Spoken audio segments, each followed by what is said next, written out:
Good evening, all.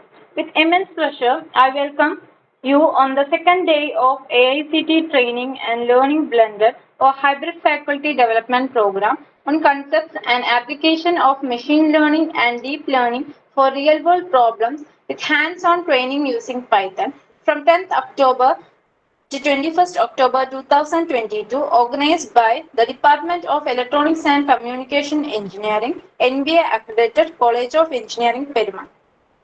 Now, I welcome our resource person, Dr. Divya C. Senan ma'am, and our course coordinator, Dr. Professor Pradeep T.S. sir, and Professor Surjit sir.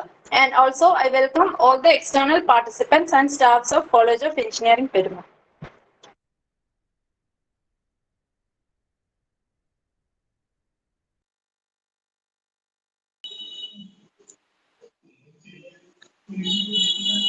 I welcome you all.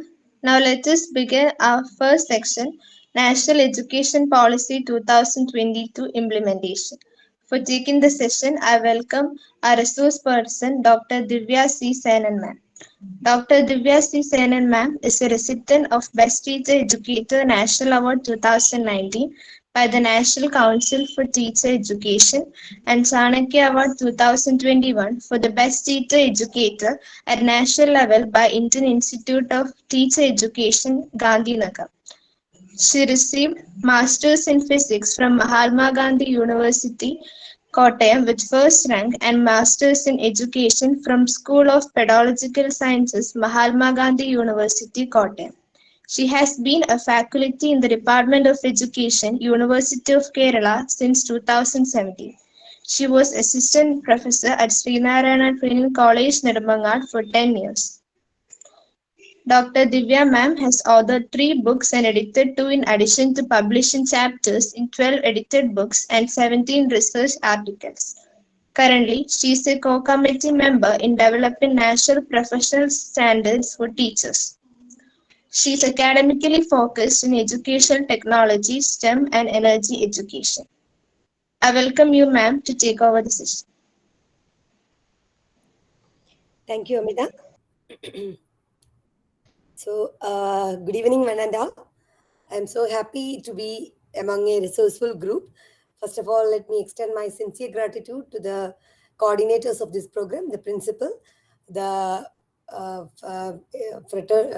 the teaching fraternity, and the coordinators of the program, especially Surjit sir, for giving me an opportunity to share my ideas on national education policy among the professionals. So I think yesterday only that program started. So this is the second session. So we are having a general topic. I was listening to the introductory speech where she was talking about that the particular FDP program is about machine learning and such things, or how the application of it in the real world and all. I don't know how this NEP come into this program. Anyway, since we are having a paradigm shift in the higher education system, and we are having a new structure coming in after 34 years, the new national policy of education 2020 is beginning in coming with a new paradigm shift.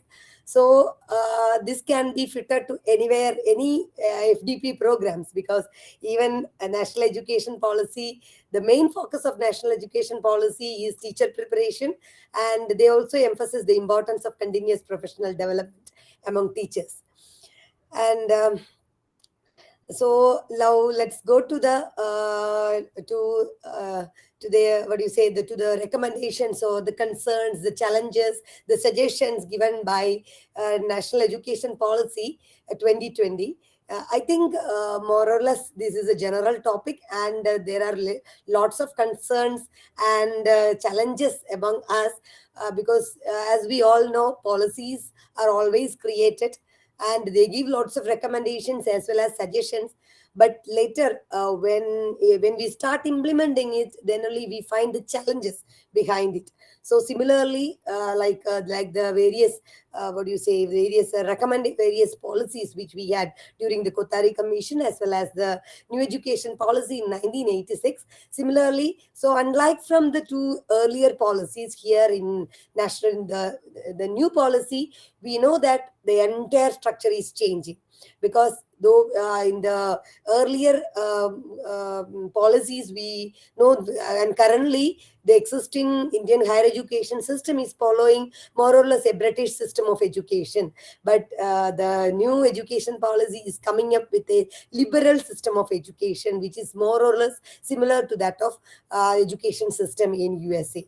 So there are lots of differences. They are coming up with lots of recommendations right from pre-primary education to the higher education. So I think we may concentrate more on the higher education, but still actually last month in our university we arranged we had the first what do you say meeting on the guidelines preparation with respect to implementation of this particular NEP. And they are the national level, they are trying to coordinate around 15 workshops. So they are trying to collect the data among the stakeholders, from the teachers, the students, about their concerns and challenges regard to it, so that so that such a what do you say guidelines can be prepared based on that. So the first meeting was actually hosted by Asoli, Department of Education, University of Kerala. So four vice chancellors from different universities: Mahatma Gandhi University, Digital University, and Technical APJ Technical University. Rajashri Madam was there, and and many others were present, and they all were presenting the what do you say the for their inputs or their concerns, their challenges, as well as their suggestions, which can be included while implementing the NEP. So, and they were also telling that unlike other states, from Kerala, we may have lots to say, because when we compare Kerala with other states, we could say that whenever a new project comes or no policy comes, we are the person who try to analyze it from the root and make statements. So they are very happy to organize the first meeting here early. And so I think I'll be able to include some of the areas which has been put forward by many of the academicians in that meeting also. So to first of all, let us go to the recommendations. What are the recommendations which are being put in the national education policy? For that, with your permission, let me share my PPT.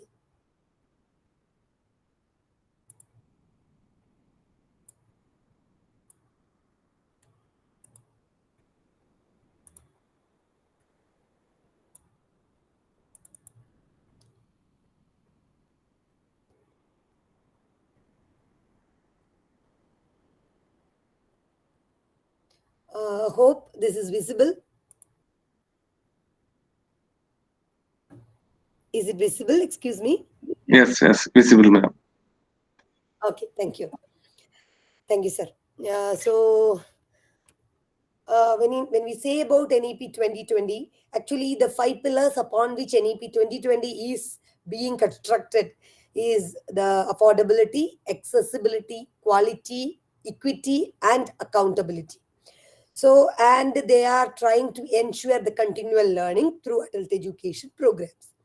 So these are the main area upon which NEP 2020, the whole structure of NEP 2020 is being built on. And we need to check whether these things, these pillars are being possible by implementing NEP 2020.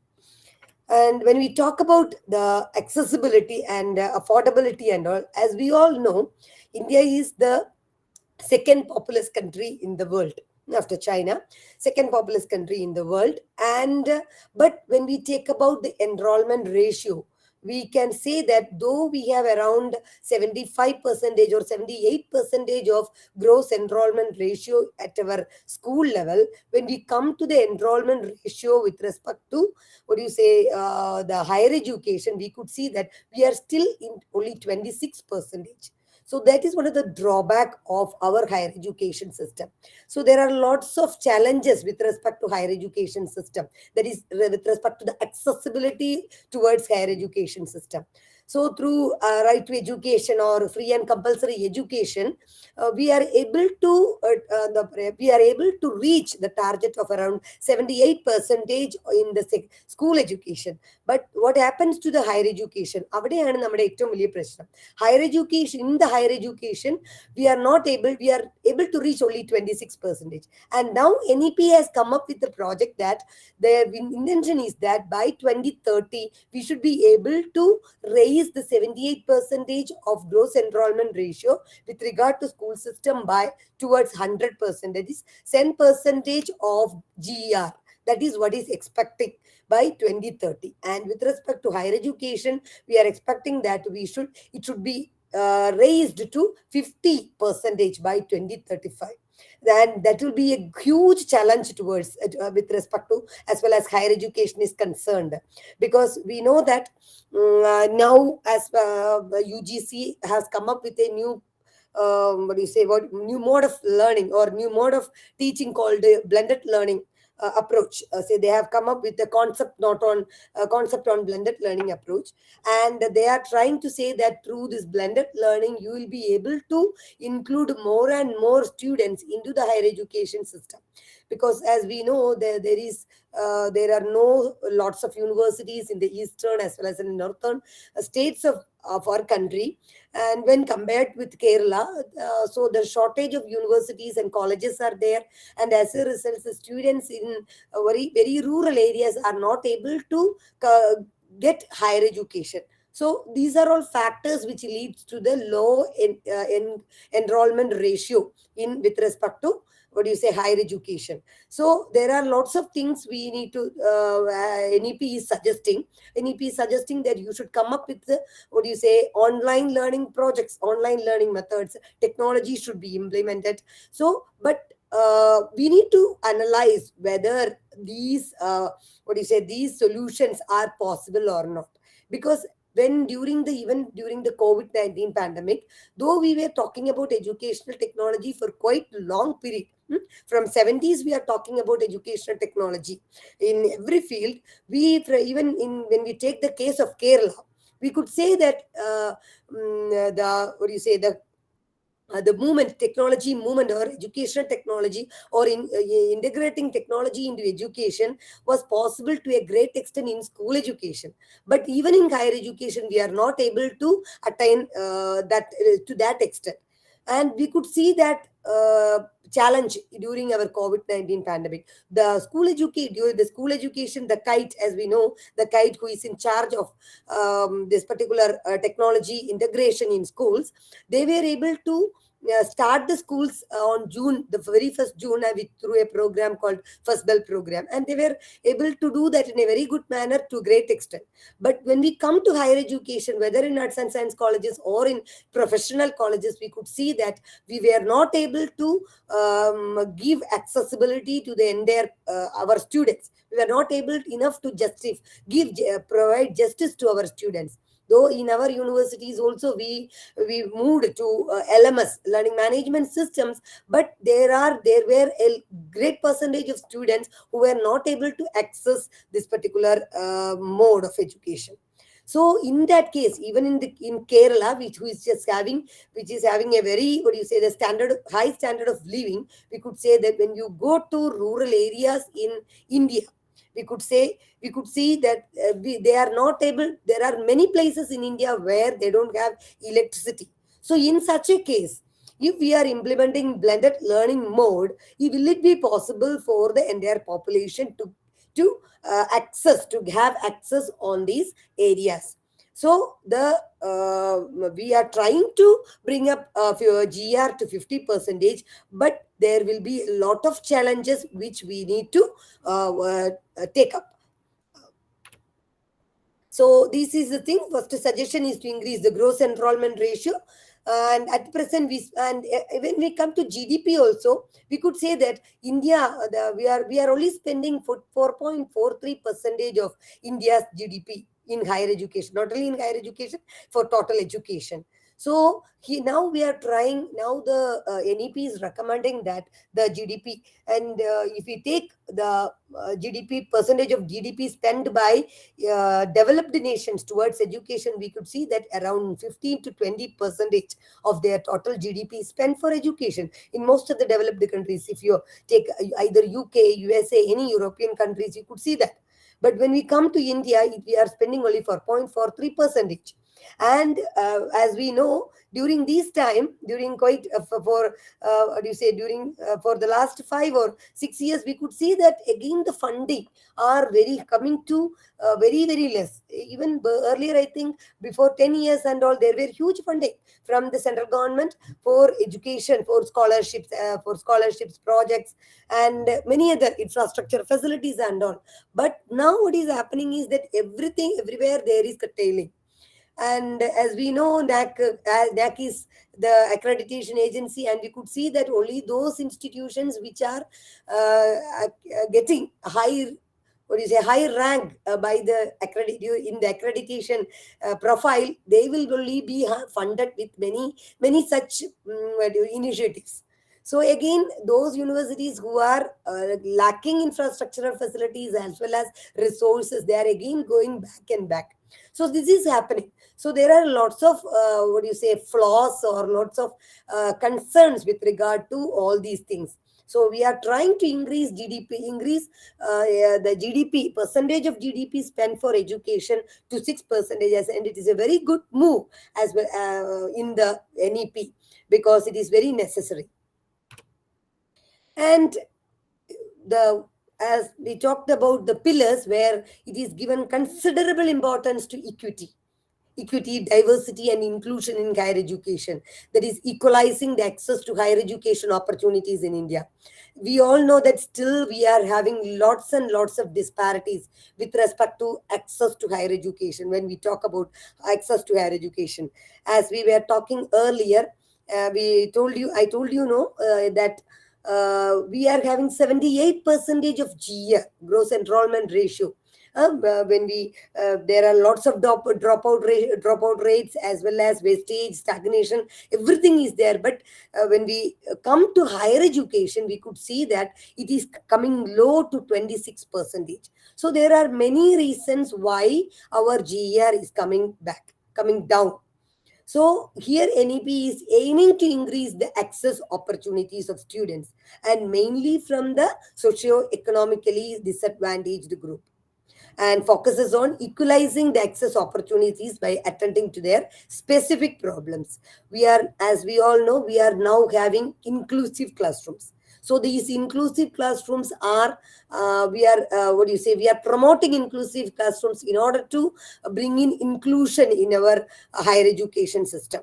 So in order to have an inclusive classrooms, we need to, what do you say, we need to develop lots of strategies. So dealing in inclusive classroom is quite a different thing as far as a teacher is concerned, because you are having different types of students in front in your classroom. So dealing with them, you need to develop different strategies, differential learning strategies. And there comes the importance of, what you say, the technology of education. So what we are saying, that by the inclusion of educational technology, or technology into education, we will be able to customize our learning, so that you can give customized education to your students. So this particular NEP is also giving considerable importance to inclusive education, and which may directly focusing to including technology into classrooms. That is why they are giving importance to blended learning approach. But when we think about blended learning approach, UGC has come up, as I told you earlier, UGC has come up with a concept note on blended learning approach. You all might have read that concept. When we hear about blended learning concept, we know blended learning is nothing but, yeah, this is the hybrid mode. Here also we are having blended mode. This what do you say, first week you are having in all online classes, and after the second week, you are all having workshops, hands-on workshops. So that is the blended mode of education. So UGC also have come up with blended mode of education. But if you read that document only, you could understand what they intend by blended mode of education. So in that particular document, they are telling like blended learning mode of education. It consists of different types of what do you say types of blended learning, where they have illustrated various types. So in a first, they are trying to blend actually the timings. For example, a student spending now a student is presenting 100 percentage of his studies in the campus. Through blended learning, the UGC has come up with an idea that the student can spend 75 percentage of year of his studies learning during in the campus, and 25 percentage he can acquire or learn that subject through MOOC courses, through online courses. This is one option, and there are many options, four different options. And the last one is that a student, if he wants, he can learn, he can be in the campus only for 25 percentage of his entire course, entire program. And the all the 75%, rest 75 percentage, all the rest of the subjects he can learn through online. So this is what UGC is putting forward. So think about that, how education is going. So the role of the teacher will be changing. The role of the teacher, more than what do you say, more than a teacher, more than to be inside a classroom, or more than with the students, the teacher now has the role of developing courses which can be accessed to the students. And again, the issue is here is that the students can access now, due to the what do you say, information technology. We know that a student will be able to get any classes from anywhere. So it is again becoming a challenge for the teacher to make the best course for the students. So these are all the things which may come as part of this blended learning approach. So when we talk about equity, diversity, and inclusion, as part of the inclusion, we need to bring in all these types of blended learning approach, because we need to include all types of peoples. But so we have to customize our teaching learning material according to the needs of the students. But again, there are lots of challenges with respect to it. So all on a sudden, it will not be possible for us to implement all these things. And also, when you look into the UGC concept note on blended learning approach, you could see that they have given an example of MOOC course, how this MOOC course come, or effectiveness, how we can call MOOC courses as most effective. They have given an example in that. And when I was reading the document, I could find that they gave the example of one Husrov Gadri. He's a Dr. Husrov, Professor Husrov Gadri. He's a professor from San Jose University in USA. So they have given that example that he was a professor of electronics. After introducing the MOOC courses in his class, he was able to enhance the percentage of students passing out.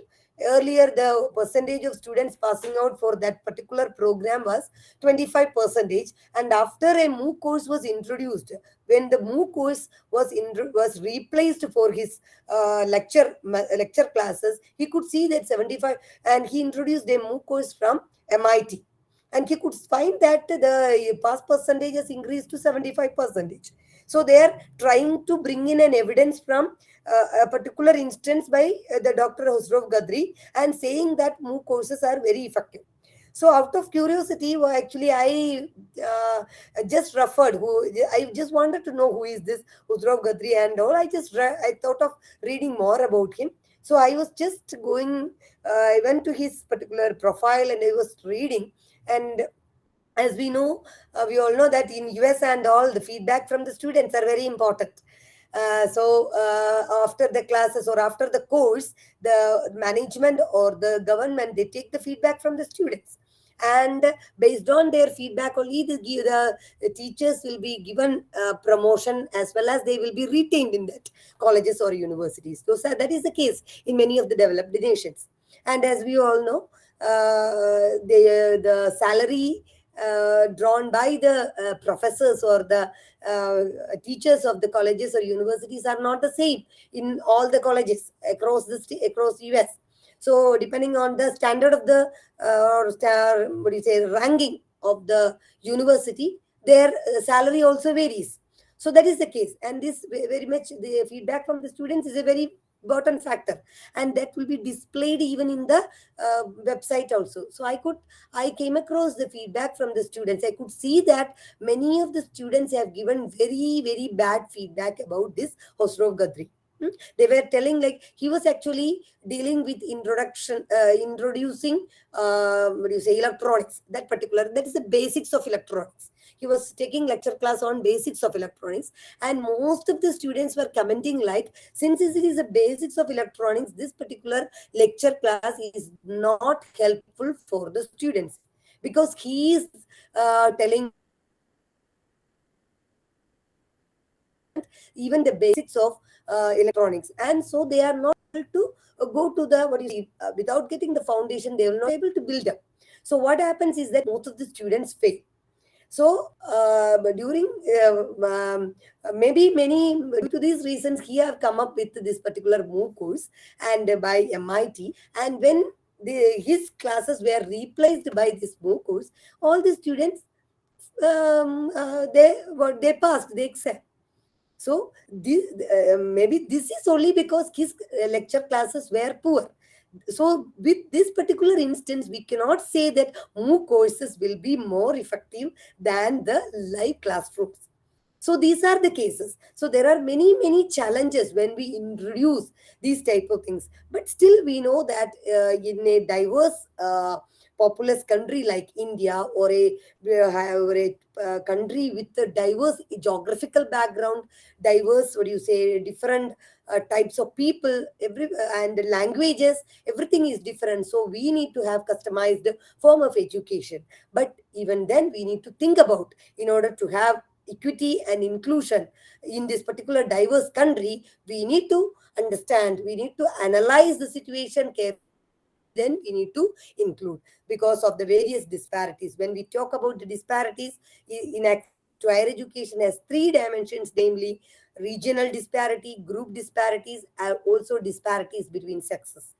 One of the reasons for widening of regional inequality is expansion of private higher education institutions. We know the region inequalities is widening, because when we take about when we go to rural areas, you could see that the colleges, you could see the conditions of colleges, and when you come to urban areas, you could see the difference.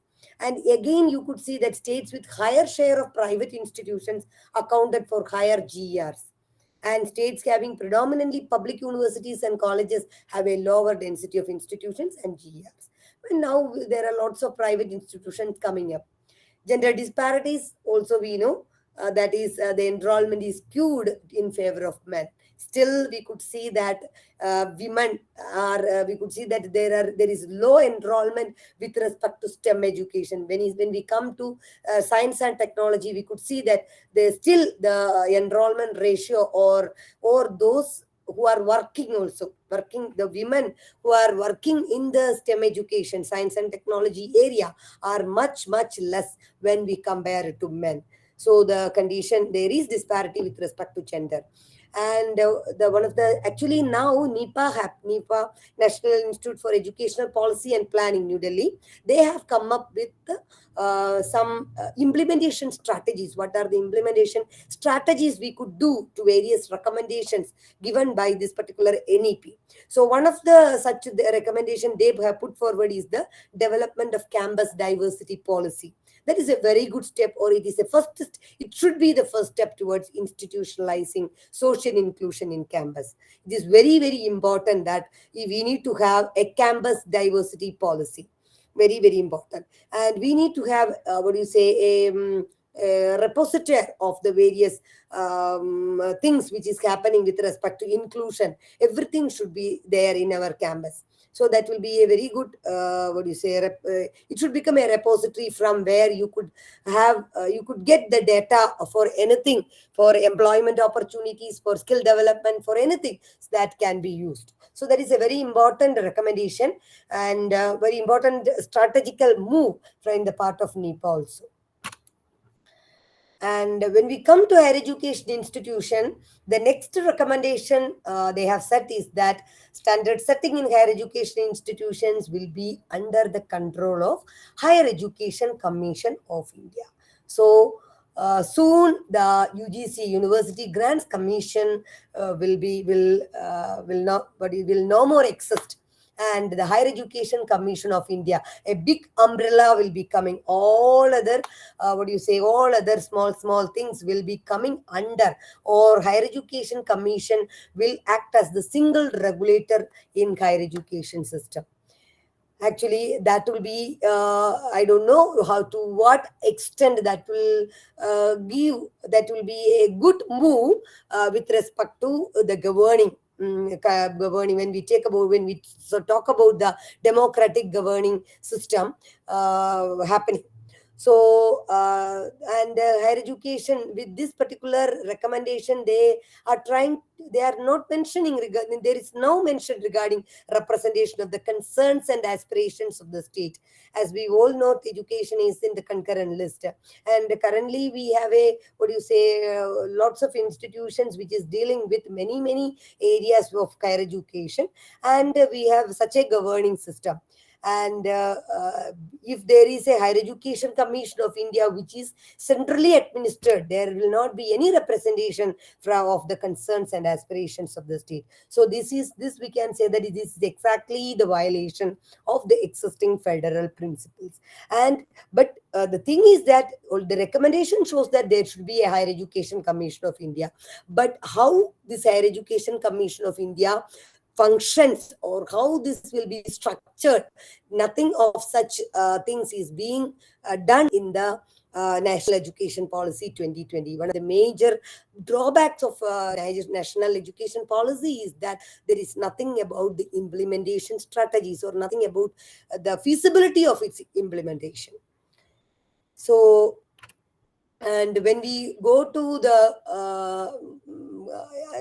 when we talk about the autonomy, it is a very good move. Actually, NEP talking about granting autonomy to colleges, because as we all know, after the independence, we are still having the affiliating system, the British system of education, that is the affiliating system of education.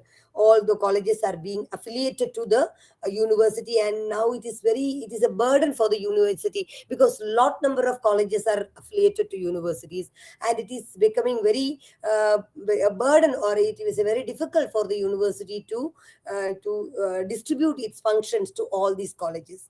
So if granting autonomy to the colleges is a very good move. And also we know that when we come to the case of curriculum, when we talk about curriculum, as we all know, now we are dealing with outcome based education.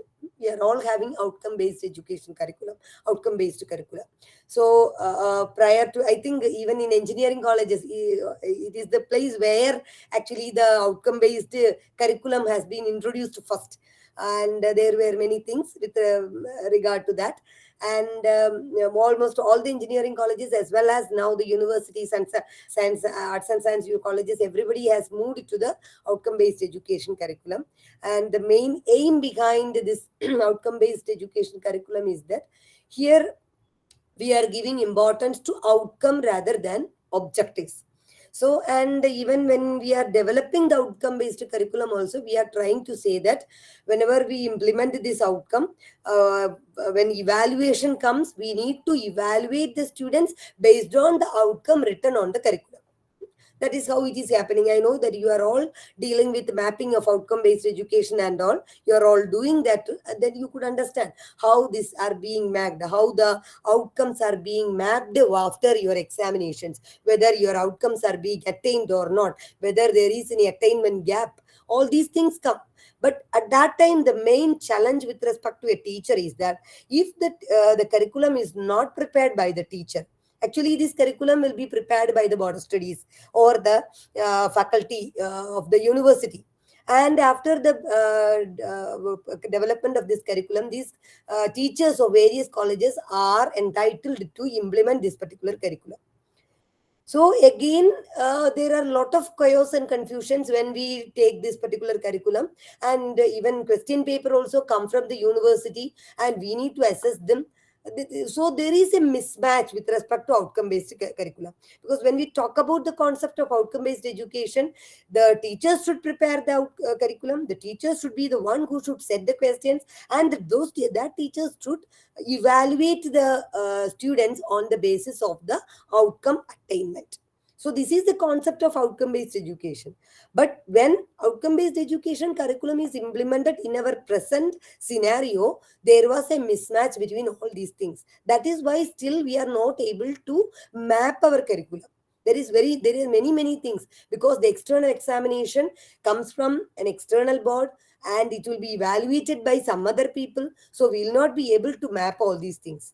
So when you have autonomy in our colleges, then the teachers of that colleges will be able to develop their own curriculum, depending upon the aspirations of the students, or depending upon the local needs or demands of the society. They will be able to develop the curriculum. They will be able to evaluate their students. They will be able to understand or map their attainment, so that they can make, what do you say, they can make reviews on the results they obtain.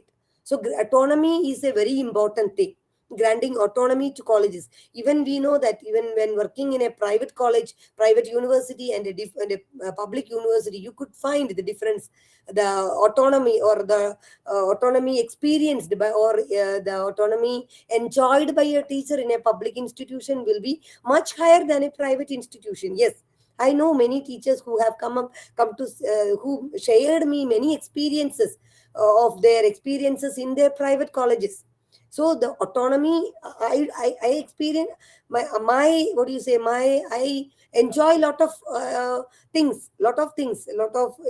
you say, I enjoy many what do you say, freedom of expression. It's very important. So many of the private universities, or such universities, we don't have the freedom of expression.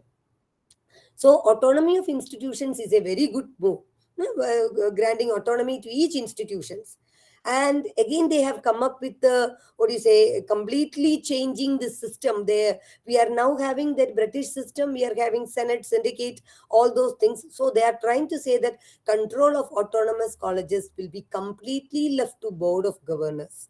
So that is the term they are using. So there will be a board of governors who will be controlling these colleges. So the entire structure will be changing. Leadership role and power of the vice chancellor will be revoked. Danger of potential commercialization of education. So though there are many good things or many good recommendations from the national education policy, we fear that there will be potential commercialization of education, because along with this recommendation, NEP is also saying that we need to invite, what do you say, we need to promote internationalization of education. That is, we need to allow highly performing foreign universities in the world to open their branches in India. This is a welcoming move, because our students are going abroad. And since I am talking with engineering teachers, I know that most of the engineering graduate, after completing the BTech program, they are now what do you say, they are now flooding to foreign countries, because they believe that they will be able to get jobs only in foreign nations. We are not able to provide them jobs. And also they believe that they will get more good standard education in foreign universities. So bringing in highly performing foreign universities to our country, this will enable our students more accessibility towards this foreign universities. That is a very good move. And also, when foreign universities come to our country, there will be competition among the universities, so that our universities will also gradually enhance their standards to cope with the standard of the foreign university. But again, the problem is that we need to there is there the NEP has not suggested any mandates which these foreign universities has to follow when they start campuses in our country. So now in our universities, we do have the reservation policies. We do have many different student policies, teacher policies, what do you say, admission policies. When we talk about the fee structure, there are lots of policies. uniform policies in state universities, central universities, etc. But this NEP is silent about the policies which we need to follow when foreign universities come here. So, if we are not developing a very good policy based on the implementation of foreign universities, this will end up in a mess. So that is a major issue. And as I told you, perform foreign universities coming into our country will help in restricting the outflow of Indian students. And also, what do you say, when we talk about, even in NEP is also talking about that, about a multidisciplinary type of education, where earlier in our country, we were having universities like Nalanda and Takshashila, where people from abroad was coming to India and have learning many things from India. So again, NEP is also focusing that we are trying to make India a hub, an educational hub, where students from different what do you say, outside India or abroad countries, they come here. So there will be a, what do you say, exchange of information.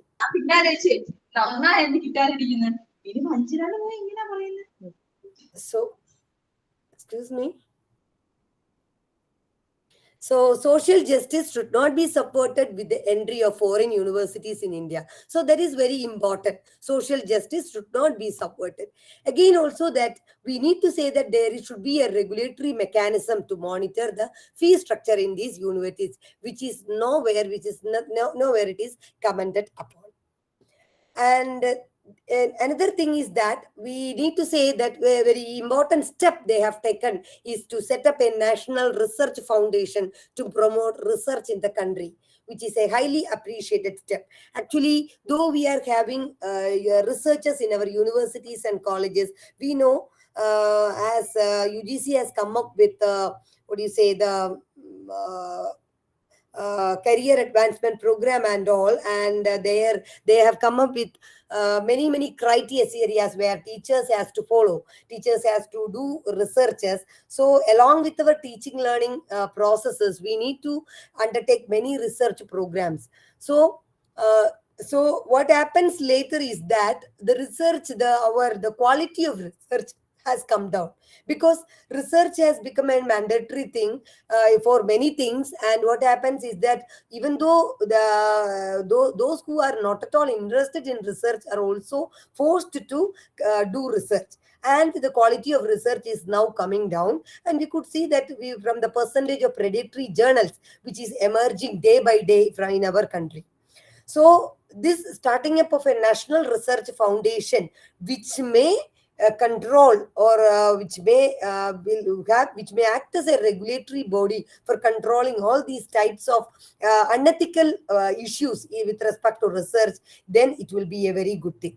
And allowing the researchers to choose their areas of research, and in selecting the research institutions or agencies for funding, much caution to be employed. That is very important, because here when we talk about NEP, the one of the foremost thing which we can point it out is that they are giving what do you say, very importance to students. That is flexibility of students. They are giving a very full freedom to students, choice of freedom, choice of the students are able to choose their courses, their programs. So the liberal education policy you can see here. So here also, if you are trying to say that choose the researchers, allowing the researchers to choose their areas and selecting the research institutions, these all things should be taken much care in these areas. And next, we are talking about multidisciplinary universities and higher education institution clusters. So, excuse me, if you want a break, please let me know at what time. I don't have my. Can anybody tell me when is the break? 7:50, madam. Uh, okay. So 5 more minutes. Yes. Okay. So when we talk about multidisciplinary universities, this is one of the most prominent, what do you say, recommendation by NEP. That is, we are now moving towards again to a multidisciplinary universities. Actually, earlier we were having universities, as we all know, all engineering colleges, medical colleges, everywhere, almost all the institutions were under one umbrella. But later, all these universities, even all the engineering colleges, were now detached, and they are now under the engineering technical university. This technical university. So we have made such universities for the ease of governance. But now the government has come up with a government or NEP policy is stating that we need to have multidisciplinary universities so that we can have a multidisciplinary, what do you say, transdisciplinary approach in among the in the education system, and the students will be able to will be have the freedom to move across different disciplines and will be able to choose from different disciplines according to their choices. So that is one of the major recommendations. But we need to again here there are lots of advantages of multidisciplinary in universities, but again there are lots of disadvantages also. But so we need to analyze what are the major major what do you say focuses on multidisciplinary institutions.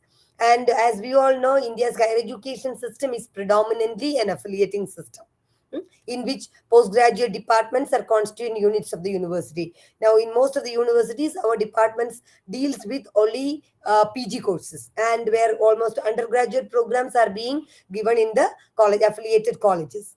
So, such a system will not be, and they are bringing up. They are telling like that. NEP is recommending that there should not be any standalone institutions. There should only be composite institutions where there you can find multidisciplinary programs. There will be different types of programs will be happening in that particular institution or in that composite institution. So a particular discipline, moving on an institution with a particular discipline will no more be possible.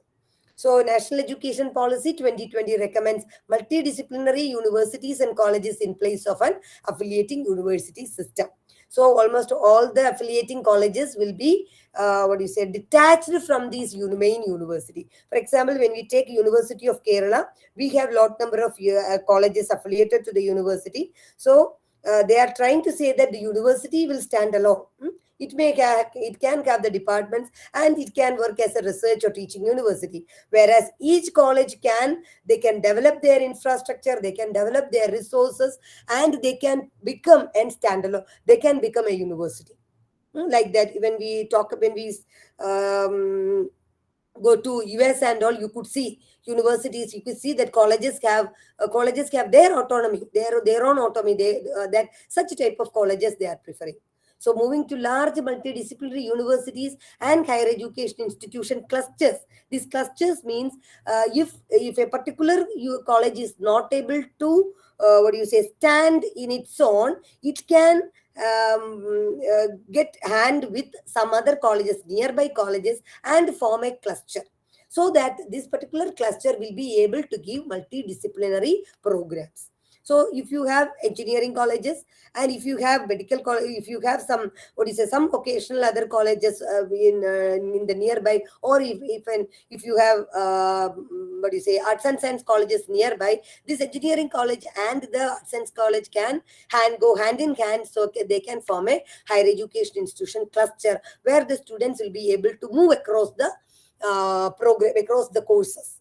And again, the definition of university, so it will change, will thus allow a spectrum of institution. So they are trying to bring in different types of universities, like research intensive universities, teaching intensive universities, and autonomous degree granting colleges with a large multidisciplinary institutions. So the NEP is trying to what do you say differentiate, or they are trying to bring in different types of institutions. So those institutions which give importance to research, those one which gives importance to teaching. So such type of demarcation they are trying to bring in these types of universities and all. So I think we'll now break here, because as NEP is a what do you say, it is one of the issues which needs more discussion rather than a one-way type of communication. Here we may have each one of us will have difference of opinion, will have our own perspective towards a particular recommendation. So I think after this, after some of I have a couple of slides more. I think after that couple of presenting that slides, we'll be able to have a discussion among ourselves, so that you'll be able to give your own ideas. And I think we are the one, the teachers are the one, we are the one who need to implement this particular policy, and we are the one who are the stakeholders of this particular policy. So we need to talk about this, and we need to find the challenges, and we are the one to bring about the solution to these problems. So I think that after this particular break, we can have more an interactive session than a one way of communication.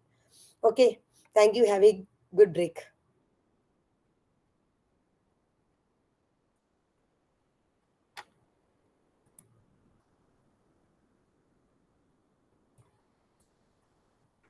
Participants, don't leave the session. We will return after a 10-minute break.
Wow. Thank you, sir.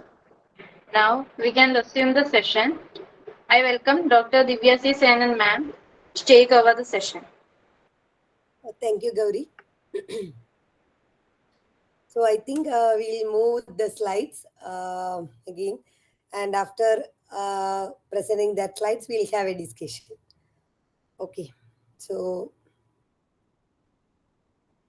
is it visible now? Oh, sorry, I didn't share.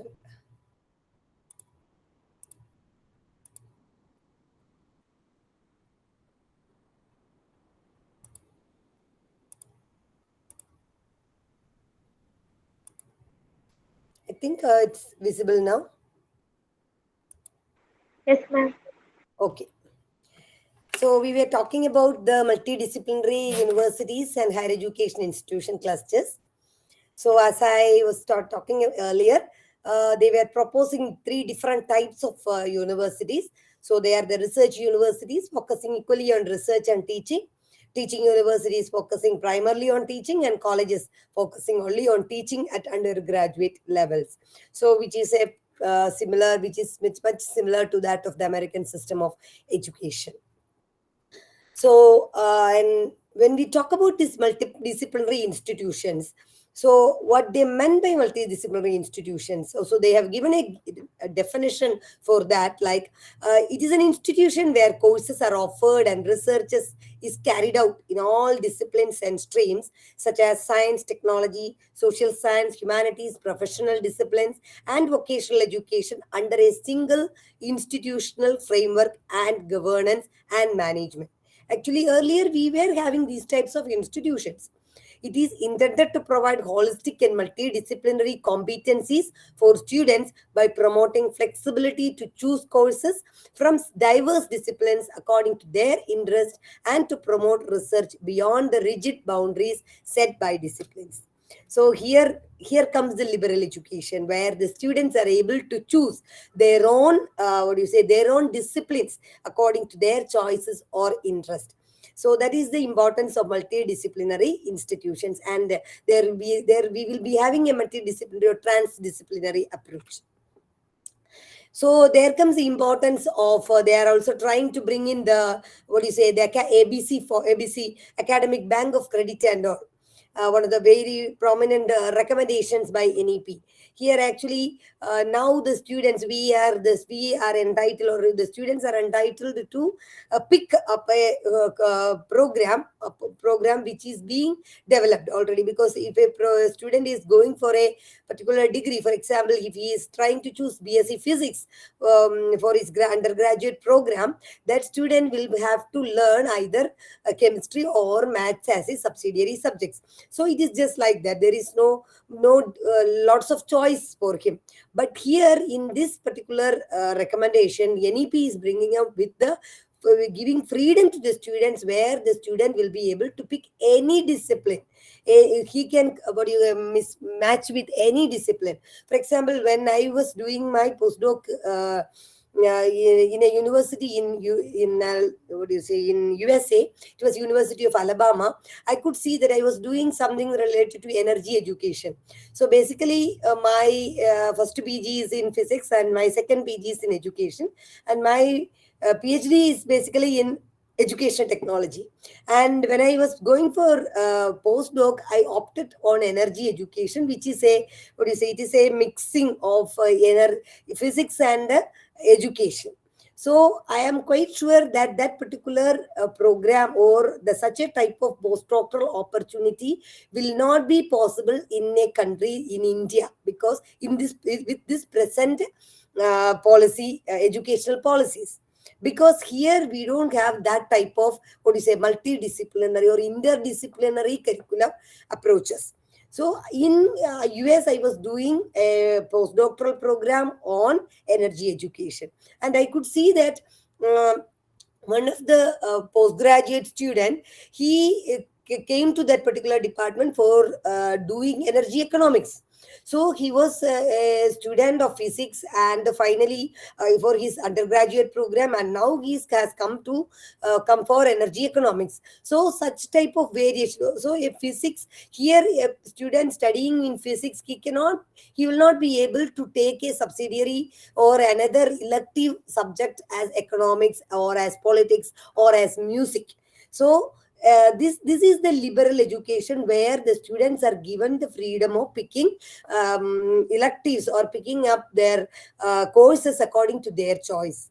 So this is one of the important movement or steps taken by the NEP 2020. And also you could say that whenever a student what do you say does don't want if he's not if he doesn't want to continue his studies in that particular course, he can just exit the course. That is also possible. He can exit the course, and then later he can join another course of his interest, and this credit will be added there. When this is actually there is what do you say that this particular flexibility is again we don't we, it is many of the academicians are saying that this will end up in MS because of this. The amorphous nature of the institution will bring a mess in the what do you say in the curriculum and all, because it will be very very difficult as far as when we take this outcome based education and all. When we take this, all these are things very different, but these types of education is happening across the world. So we are also trying to experiment this. Our students will also get the what do you say a chance of studying different subjects of their interest.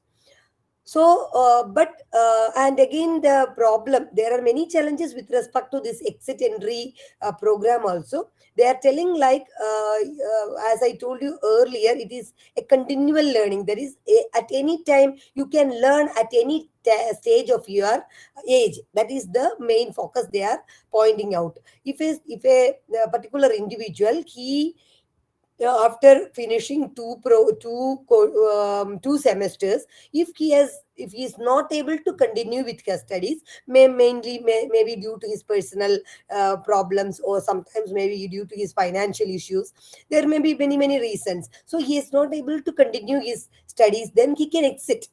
Then after 2 3 years, if it is due to some financial issues, he can go for some job, get the kids financial finance ready, and he can come back and join. So the first 2 semesters he has taken will can be added into his what do you say into his bucket of credit. So that possibility is very much there. So the students will not lose their years. And we know that many of the students who come to professional courses like engineering and all, many of the students, they may not have the aptitude, or they may not be able to what do you say study all these types of abstract things, all these types of difficult portions they may not be able to do, but maybe due to the parental involvement or all, they are forced to select these types of courses or programs. So in that cases, what happens that after one first semester or second semester, the student will recognize that he will not be able to cope up with this particular course or program. So now this type of the NEP 2020 enables the students to quit from their course and they can join some other course. But this particular thing will be added also.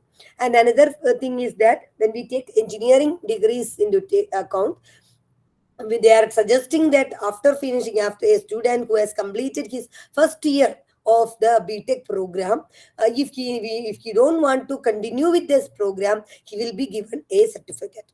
And if he has completed 2 years of program, he can be given with a diploma. Like that, they are giving many opportunities. What do you say? There are possibilities for that. But and the same is with arts and science colleges also. But when we talk about this, there are again limitations with respect to many other professional degrees. Because when we talk about teacher education programs, where the students now, as you all know, B.Ed program is for 2 years.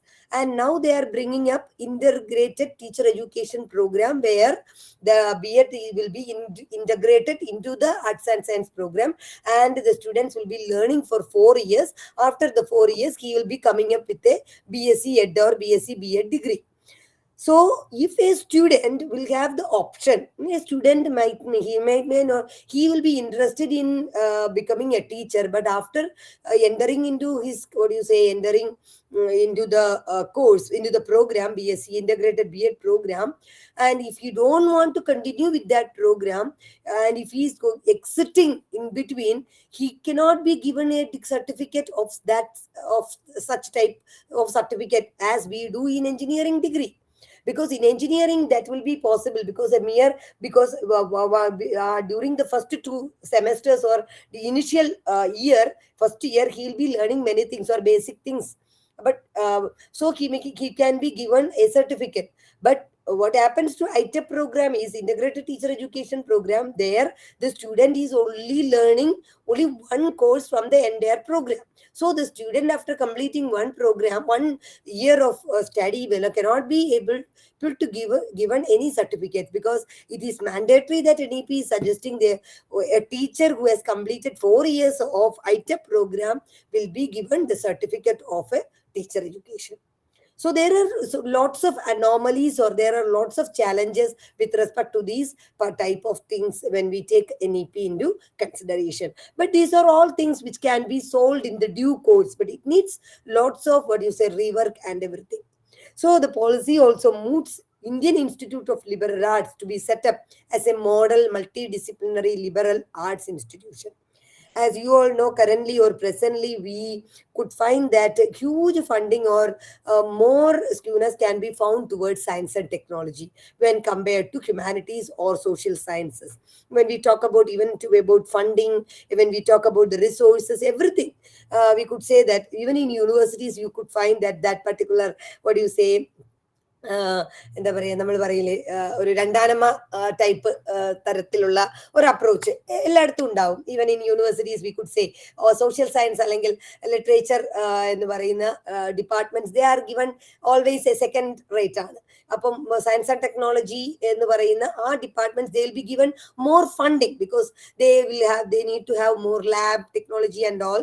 So such type ഒരു disparity there exists in the whole nation.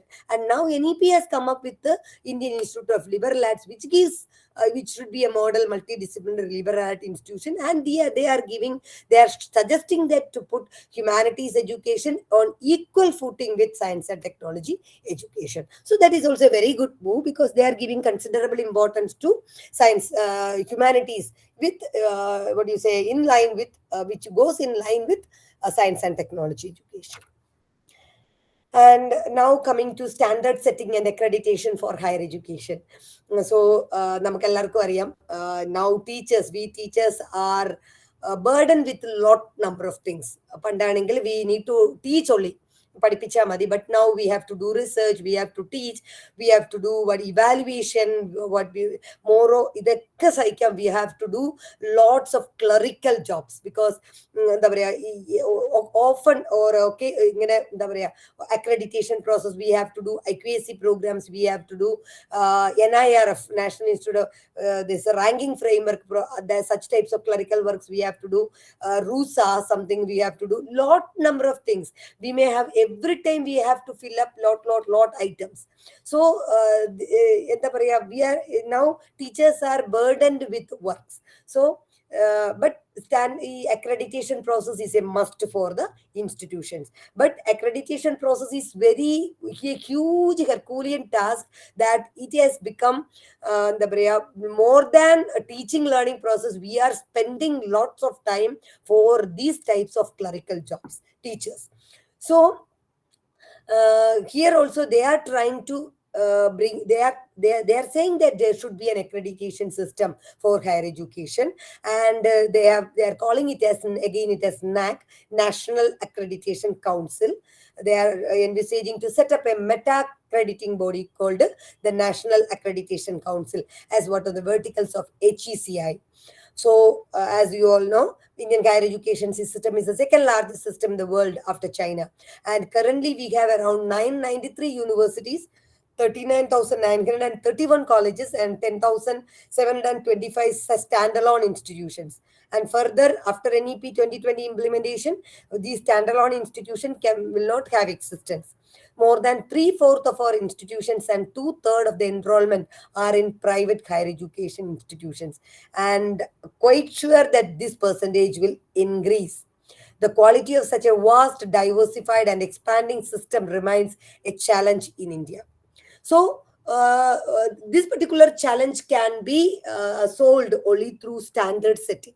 If we don't have any, and as we all know, as soon as we gave privatization to education, we could understand, we could find that there was mushrooming of what do you say, B.Ed colleges as well as B.Tech engineering colleges, and we could see that there are so many engineering colleges which does not keep their standard, or which does not what do you say, come to the that particular quality, or they won't maintain that quality or standard. So such institutions should be curtailed. For that, we need an accreditation agency. So standard setting and accreditation in higher education are seen as significant instruments to achieve three policy goals: quality, self-governance, and autonomy in higher education. So for that, they have come up with the National Accreditation Council, and also they are trying to bring about another change. Also, now we have a grading system on CGPA score, as we know, and depending on the CGPA only, we get the ranking A double plus or A plus, B double plus, like this. It ranges. So it is based on the CGPA score. Now they are trying to convert it into binary system. So that is the difference they are trying to bring in, and this shift is to be achieved over a period of 15 years. So they are telling like by 2035 we will be trying to bring all these changes. Gradual change is possible, as namakkariyalo, even in 1986, when our national education, new education policy kondu which gave considerable importance to science and technology. We say that 1986, though it was in that particular policy come up in 1986, the program of action, it came only in 1992. And after 1986 இது வந்தெങ്കിലും later we could see lots of flaws in the in implementation process. Again, this particular policy was again reviewed, revived, and the program of action came into existence, or it came in 1992. About that, such a type of program of action ആണ് നമ്മൾ ഇപ്പോൾ എടുക്കുന്നത്. Now the government is trying to bring a program of action ആണ് that how this it should be implemented. What are the guidelines upon which all these recommendations can be implemented? That is the process which is now happening. And when it comes to teacher management and development, Namkariyam, all through this particular NEP, they have given the significance of a teacher. Though they are talking about blended learning approach, flipped classrooms, everything, they are mentioning they are always reminding us of the importance of teacher, or they are reminding that never a technology can replace a teacher. So teacher, they are giving considerable importance in the teacher development and management. And when we talk about NEP 2020, they are giving more, most of the recommendations with respect to teacher standard, everything are given for school teachers, where they are trying to bring in a national professional standard for teacher, NPST. It is for the school teacher. Like in college higher education, we do have AGP, we have a promotion, assistant professor, associate professor, and career. Our difference ഉള്ളത് പോലെ they are trying to bring in differences teachers in ഇടയിലും. In school teachers also they are trying to bring in that type of benchmarks കൊണ്ടുവരാൻ ശ്രമിക്കുകയാണ്. അതായത് ഒരു teacher, when she enters into service in a school, she will be called as a beginner teacher. After 3 years, she will be able to, if she will be having certain areas അത് complete ചെയ്യുവാണെങ്കിൽ, that professional programs, all these things, if she finishes, he or she will be able to move to the next standard. അപ്പോൾ അത്തരത്തിൽ the last one will be I don't remember that names. എനിക്ക് തോന്നുന്നു last lead teacher എന്നുള്ളതാണ്. അങ്ങനെ ഒരു 4 step ഉണ്ട്. Lead ടീച്ചറായി അത്രയും ആ ഒരു രീതിയിലാണ് teacher professional standards they are trying to bring in. അപ്പോൾ but even though I am also there in the core committee of this teacher NPST ഉണ്ടാക്കുന്ന കോർ കമ്മിറ്റിയിലാണ് ഞാൻ ഉണ്ടായിരുന്നു, 10 പേരടങ്ങുന്നത്. But I don't know how this particular policy will be implemented in schools. if you read that particular thing, you could understand എങ്ങനെയാണ് അത് possible ആവുക എന്നുള്ളത്. So there are lots of challenges. നമ്മൾ ഓരോ recommendations എടുക്കുമ്പോഴും we could understand there are lots of challenges എന്നുള്ളത്. So and even NEP has pointed out the importance of continuous professional development of teachers. They have shown that there should be minimum 52 hours of continuous professional development of teachers for school teachers. അവർ പറഞ്ഞിട്ടുള്ളത് ഇവിടെയുമുള്ള ഏറ്റവും വലിയ പ്രധാന ഒരു drawback എന്ന് പറയുന്നത് നമുക്ക് when we talk about education, higher education വരുമ്പോൾ the main thing is that teachers are not given continuous professional development programs. അത് കിട്ടുന്നില്ല പലപ്പോഴും. നമുക്ക് കിട്ടത്തില്ല എന്ന് പറഞ്ഞാല് we have mandatory ആയിട്ട് we have something. We need to have one orientation, 2 refresher courses, some short term courses. ഇത്രയും വേണം എന്നുള്ളത് കൊണ്ട് എന്താ പറയാ we try to do it. അല്ലെങ്കിൽ we cannot help without that. അതില്ലാതെ പറ്റില്ല എന്നുള്ളത് വേണ്ടി നമ്മളിത് ചെയ്യും. But unless നമ്മൾ എന്ത് ചെയ്യത്തില്ല, നമ്മൾ we don't go for such type of CPDക്ക് പോകാറില്ല. നമുക്ക് അതിനുള്ളൊരു വേണം എന്ന് പറയാത്തത് കൊണ്ട് പിന്നെ എല്ലാരെയും ഞാൻ പറയുന്നില്ല. there is a good percentage who have genuine interest to do continuous professional developments.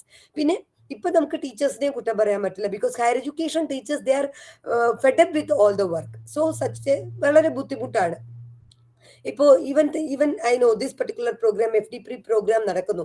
Even I and you, നിങ്ങളും അതുപോലെ ഞാനും രാവിലെ നമ്മൾ 9 o'clock to 5 o'clock കോളേജിൽ കിടന്ന് പിള്ളേരോട് മല്ലടിച്ചിട്ടാണ് നമ്മളിപ്പോൾ ഇവിടെ വന്നിരിക്കുന്നത്. So again from 7 to 9 it will be horrible for us. ഈ പഠിപ്പിക്കുന്ന എനിക്കായാലും അതെ, കേട്ടോണ്ടിരിക്കുന്ന നിങ്ങൾക്കായാലും അതെ. ഐ നോ നിങ്ങളുടെ മാനസികാവസ്ഥ എന്തായിരിക്കും, നിങ്ങൾക്കറിയാം എന്റെ മാനസികാവസ്ഥയും. So these are the hurdles we are having. So continuous professional development നമ്മൾ എടുക്കണം എന്നുണ്ടെങ്കിൽ there should be some അത്തരത്തിൽ some എന്തെങ്കിലും ഒക്കെ എന്താ പറയാ some reinforcements or such type of, if you take the cases policies, നമ്മൾ പുറത്തെ കൺട്രീസിലെ പോളിസീസ് നോക്കുമ്പോൾ you could see that teachers are given such types of reinforcements if they take such continuous professional development programs ചെയ്താൽ. അപ്പൊ അത്തരത്തിലുള്ള കാര്യങ്ങളൊക്കെ ചെയ്ത് ടീച്ചേഴ്സിനെ കൊണ്ടുവരാനേ പറ്റൂ, rather than putting on them the burden കൊടുക്കാതെ.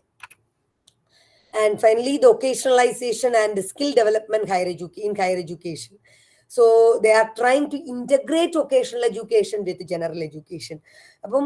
Here also, this is also a very good move actually, trying to integrating vocational education with general education.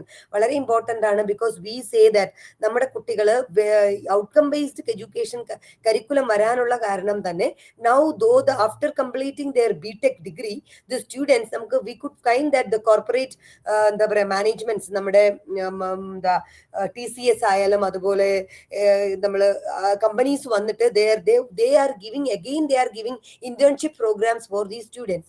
പഠിച്ച കുട്ടിയെ വീണ്ടും they are training in order to suit their എന്താ പറയാ അവരുടെ ജോലിയുമായിട്ട് പഠിപ്പിച്ചെടുക്കുവാണ്. So again wastage ആണ്, നമ്മൾ wastage ആണ് അവിടെ ഉണ്ടാക്കുന്നത്. അതുപോലെ നമുക്കറിയാം there are many BTech students who are working as clerks in banks. നമ്മുടെ യൂണിവേഴ്സിറ്റീസിൽ ഞാൻ നോക്കുമ്പോൾ in our universities clerical jobs now done by this BTech students. വളരെ നന്നായിട്ട് അവർ പഠിച്ചെടുത്ത് ചെയ്യുന്നു, ബിക്കോസ് അവർ നല്ല മിടുക്കര് കുട്ടികളാണ്. പക്ഷേ they are not suppose to do that job. അവർ പഠിച്ചത് അതിനു വേണ്ടിയല്ല. സോ നമുക്ക് ശരിക്കും പറഞ്ഞാൽ ഇറ്റ് ഈസ് എ വേസ്റ്റേജ് ആണ്. നമ്മുടെ അത്രയും നാള് പഠിച്ച കുട്ടി ആ പഠിച്ച കാര്യമേ അല്ല അവൻ ചെയ്യുന്നത്. So such type of things happens. So integrating vocational education in general education is very important. If a student is interested in a particular skill, he can take up that skill along with his general education, so that after his education, he will be able to have that particular skill in him. He will be able to do work on that. അപ്പോൾ അത്തരത്തില് അതുപോലെ തന്നെ നമ്മള് ഡിമാൻഡിന് എന്താണ് നമ്മുടെ society demand ചെയ്യുന്നത്, ആ ഡിമാൻഡിനനുസരിച്ച് നമ്മുടെ കുട്ടികളെ പഠിപ്പിക്കുക എന്നുള്ളതാണ് നമ്മൾ ഔട്ട്കം ബേസ്ഡ് എഡ്യൂക്കേഷനിൽ കൊണ്ടുവരാൻ ഉദ്ദേശിക്കുന്നത്.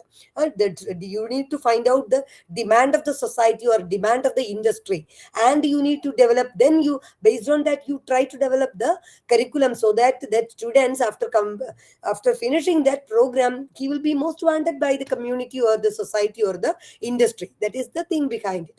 So if you നമ്മുടെ വൊക്കേഷണൽ എഡ്യൂക്കേഷനും കൂടി ഉണ്ടെങ്കിൽ that this is very good movement. പക്ഷേ here also another drawback is that this particular recommendation is also been given with respect to school education. അവർ പറയുന്നത് when you start from the elementary education itself, you try to integrate vocational education അല്ലെങ്കിൽ skill education എന്നാണ്.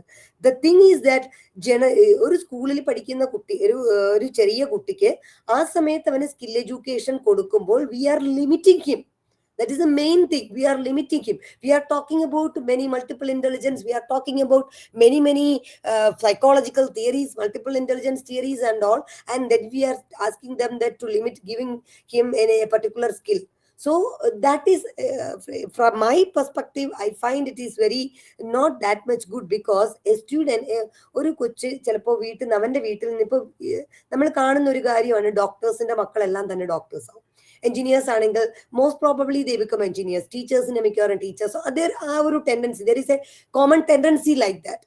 അങ്ങനെ ഒന്നും ഉണ്ടാവാം. പക്ഷെ അത് നമ്മൾ മാറ്റിക്കൊണ്ട് വരുവാണ്. ഇപ്പോൾ we are trying to change ആ ഒരു രീതി. അതായത് മോസ്റ്റ് ഓഫ് നമ്മുടെ എത്ര സോഷ്യലി എക്കണോമിക്കലി ബാക്ക്വേർഡ് ആയിട്ട് കിടക്കുന്ന അല്ലെങ്കിൽ ഫാമിലിയിൽ നിന്നുള്ള ഫസ്റ്റ് എൻറോൾമെന്റ് ആണെങ്കിൽ പോലും ആ കുട്ടിയെ പോലും നമ്മൾ we are trying to bring him up in a very good, in a different ഇത്. അവരുടെ പഴയ എന്താ പറയാ, പണ്ട് നമുക്ക് കണ്ട കാലങ്ങളിൽ ഉണ്ടായിരുന്നു നമ്മുടെ കുലത്തൊഴിൽ തന്നെ കണ്ടിന്യൂ ചെയ്യണം എന്നുള്ള ഒരു കാഴ്ചപ്പാടുണ്ടായിരുന്നു. We are trying to change that particular thing. So we fear that such type of notion may come back, because ഒരു കാർപ്പൻട്രി വർക്ക് നടത്തുന്ന പേരൻസിന്റെ കുട്ടിക്ക് he may have that skill of carpentry. അപ്പോൾ അവന് സ്കൂളിൽ കാർപ്പൻട്രി നമ്മൾ സ്കിൽ വിഷയമായിട്ട് കൊടുത്താൽ he may have interest in learning that particular thing rather than going for general education. So നമ്മൾ വീണ്ടും അവനെ ലിമിറ്റ് ചെയ്യുകയാണ്. സോ അങ്ങനെയുള്ള ചെറിയ ചെറിയ പ്രശ്നങ്ങളും ഇതിനകത്ത് വന്നേക്കാം. അപ്പോൾ ആ ഒരു കാര്യങ്ങളും നമ്മൾ കണക്കിലെടുക്കേണ്ടതായിട്ടുണ്ട്. Again, the skills to be aligned with national skill qualification framework, very good, NSQF ആയിട്ട് അലൈൻ ചെയ്തായിരിക്കണം. Skill mapping to identify skills to be emphasized in different regions or localities. Then capacity development programs for teachers. So all these are the recommendations given by NEP 2020. ഞാൻ കുറേയൊക്കെ വിട്ടുപോയിട്ടുണ്ടാവാം. I think most of the recommendation with respect to higher education cover ചെയ്തു എന്ന് തോന്നുന്നുണ്ട്. And if I have missed something, please we can have discussions. And the final ഞാൻ നേരത്തെ പറഞ്ഞതുപോലെ, now national education policy, national institute of education policy, NEPA has come up with എന്താ പറയാ implementation strategy guidelines കൊണ്ടുവന്നിട്ടുണ്ട്. Actually we are also in NCERT we are also trying to develop the guide lines four implementation of NEP 2020. ഓരോന്നും എടുത്ത് നമുക്ക് ചെയ്യേണ്ടി വരും. Even academic bank of credit ആണെങ്കിൽ അതെങ്ങനെ വേണം, ഈവൻ ഓരോ കാര്യങ്ങൾ, how the universities, if the universities have the choice of selecting whether it should be a research university or it is a teaching university, how it should be done, all these things. Even if your college, if you want to convert your college into a university, into a standalone multidisciplinary university, then what are the things you need to keep in mind? Or everything ചെയ്യണം. അപ്പോൾ ഇവിടെ ഇതിനകത്ത് ഏറ്റവും important ആയിട്ട് പറയുന്നതെന്ന് വെച്ചാൽ, you need to develop institutional development plans. Each institution must develop their own plan. That is the prime thing what we can do. And what I want to tell you is that, ശരിക്കും പറഞ്ഞാൽ this particular strategy or implementation strategies or guidelines should be prepared by the teachers, because it is the teacher, ഞാൻ പറയും bottom up approach ആണ് വേണ്ടത്. It is the ടീച്ചറിൽ നിന്ന് തുടങ്ങണം. Though NEP 2020 document, they are saying that they gave ഇതൊരു consultative project ആയിരുന്നു. They have consulted with many stakeholders and it was put in the public domain for comments and all. But still, I should say that NEP 2020 lacks lots of transparency and all. അപ്പോൾ അതുകൊണ്ട് തന്നെ it is the teachers who have to implement. നമ്മളാണ് ഇത് implement ചെയ്യേണ്ടത് നമ്മുടെ institution, നമ്മുടെ കുട്ടികളുടെ ഇടയിൽ, നമ്മുടെ ഇതും. And what NEP 20 the implementation. അപ്പൊ അതുകൊണ്ട് തന്നെ it is we who have to develop the plans. So institutional development plans should start from each teacher. ഓരോ ടീച്ചറുമാണ് അവിടെ നമ്മൾ അവിടെ പറയുന്നുണ്ട്, it should start with the need analysis, not with the need analysis. Actually it should start with the deficiencies. നമുക്ക് എന്തൊക്കെ ഇല്ലായ്മകൾ ഉണ്ട് എന്നുള്ളതിൽ വേണം നമുക്ക് തുടങ്ങാൻ. ആ institution, when we are talking about our institution, what are the lacuna we are having? in order to become a multidisciplinary institution. എന്നുള്ളതിൽ തുടങ്ങി വേണം നമ്മൾ പോകാൻ. So the NEP 2020 notes that each institution will make a strategic institutional development plan on the basis of which institutions will develop initiatives, assess their own progress, reach the goal set therein, which could then become the basis for further public funding. So the institutional development plan will be prepared with the joint participation of board members, institutional leaders, faculty, students, and staff. And here I want to say, it should start from staff, students, faculty, institutional leaders, and board members. It should start from the teachers.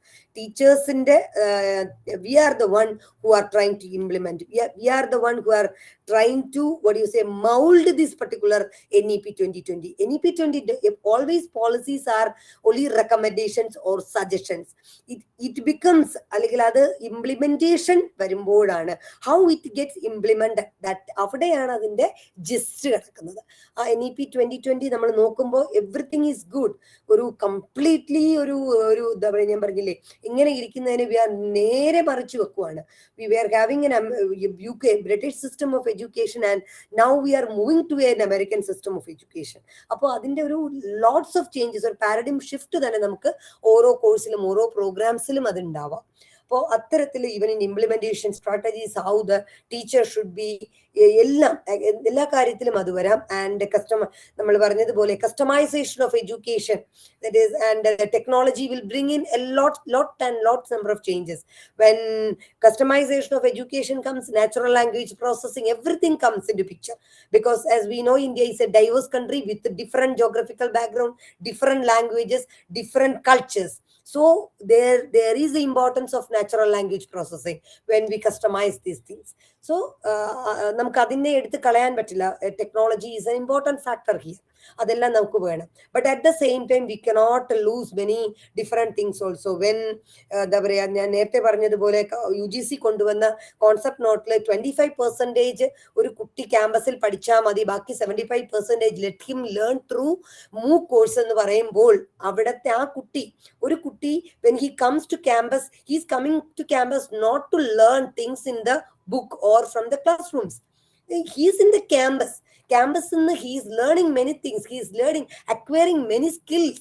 ഒരുപാട് life skills ആണ് ആ കുട്ടി അവിടെ നിന്ന് learn ചെയ്യുന്നത്, അവൻ acquire ചെയ്യുന്നത്, which actually forms the basis of his personality. So sitting before in front of a computer and watching an YouTube and learning something will not give him that such type of life skills which develop his personality. So all these things are, lots of flaws are there. പക്ഷേ ഇതെല്ലാം നമ്മൾ consider ചെയ്തുകൊണ്ട്, taking all these into consideration, we need to have institutional development plans and we need to have a very good guideline so as that we could implement the NEP 2020 in the best way, because each policy determines the destiny of a nation. We know that National Education Policy 1986, it gave considerable importance to science and technology. That is why India has an alarming enhancement in the field of technology. നമ്മളിപ്പോൾ ടെക്നോളജിയിൽ ഇത്രയും മുകളിൽ നിൽക്കുന്നുണ്ടെങ്കിൽ അന്നത്തെ പോളിസിയുടെ ഗുണമാണ്. അതുപോലെ കൊത്താരി കമ്മീഷനിൽ കൊണ്ടുവന്നിട്ടുണ്ടായാലും നമ്മൾ ഓരോ പോളിസി എടുത്ത് നോക്കുമ്പോഴും വി കുഡ് അണ്ടർസ്റ്റാൻഡ് കൊത്താരി കമ്മീഷനിൽ കൊണ്ടുവന്നത് കൊണ്ട് മാത്രമാണ് നമ്മുടെ GR സ്കൂൾ എഡ്യൂക്കേഷൻ GR 78% നമുക്ക് എത്തി എന്ന് പറഞ്ഞാൽ it is because of the policies which we brought out during the Kothari Commission and NEP 1986. So this NEP 2020 will be designing the fate of the generation after 50 years. 2050 നമ്മുടെ രാജ്യം എങ്ങനെ ഇരിക്കും എന്നുള്ളത് ഇന്നത്തെ നമ്മുടെ പോളിസി ആയിരിക്കും ഡിറ്റർമിൻ ചെയ്യുക. So since we are bringing ഒരു ഹ്യൂജ് ചേഞ്ച് കൊണ്ടുവരുന്നത് കൊണ്ട് it is very high time that we need to we should be very very വളരെ നമ്മൾ ശ്രദ്ധയോടുകൂടി വലിയ അറ്റൻറ്റീവ് ആയിരിക്കണം നമ്മൾ ഇത്തരത്തിൽ NEP 2020 ഇംപ്ലിമെന്റ് ചെയ്യുമ്പോൾ. So these are the things which I want to share with you actually about NEP 2020. And many things I was talking about my perspective. എൻ്റെ ആശയങ്ങളാണ് ഞാൻ പറഞ്ഞത്, റെക്കമെൻഡേഷൻസും അതിൻ്റെ ആശയങ്ങളും, many concerns as well as many challenges, ഒരുപാട് concerns നമ്മുടെ ഇടയിലുണ്ട്.